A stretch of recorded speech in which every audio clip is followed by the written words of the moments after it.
Sinong mag-aakala na ang teenager na lulong sa droga noon magiging successful business owner ngayon?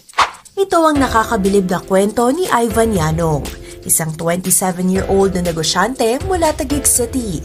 14 years old pa lang si Ivan na magsimula siyang gumamit ng droga.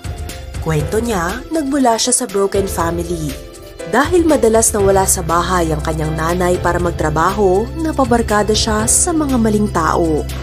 Way back 2012, napasama sa mga maling gawain. 2013, doon na ako nakagawa ng hindi magagandang gawain bilang isang bata. Tulad ng bisyo, doon na yung pumasok yung mga trouble.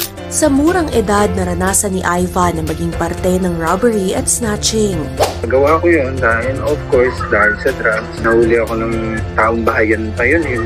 Grabe yung karanasan ko yun. Kasi, syempre, robbery, snatching, hookah.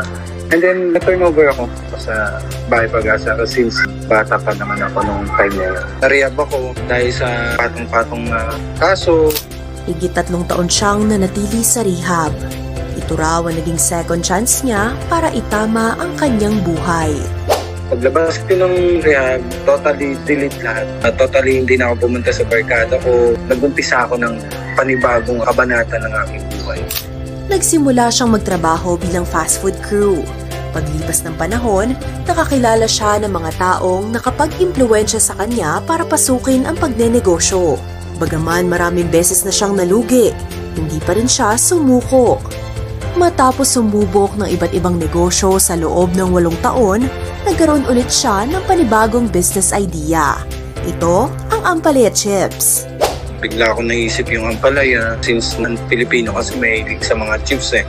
So tingnan natin kung ampalaya chips. Hindi siya madali kasi kailangan namin ma-maintain yung 2% of bitterness ng ampalaya. Pangit kasi kapag inalis mo totally, pag kinain ng tao yun, may malalasaan pa rin na konting aftertaste para nandun pa rin yung pagka-authentic ng ampalaya.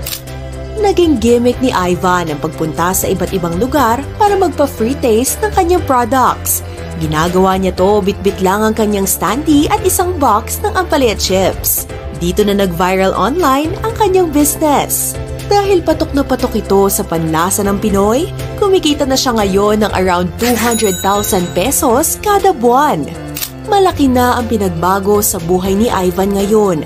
Pero di niya piniling ibaon sa limot ang kanyang mapait na nakaraan. Sa paraang ito, nais niyang iparating na kahit sino, may pag-asang magbago. Sa nangyayari sa akin ngayon, parang bonus na lang ito eh. Magkaroon ako ng business, magkaroon ako ng financial freedom. Pero yung matakasan ko, yung ako na before, yun yung biggest achievement ko in life.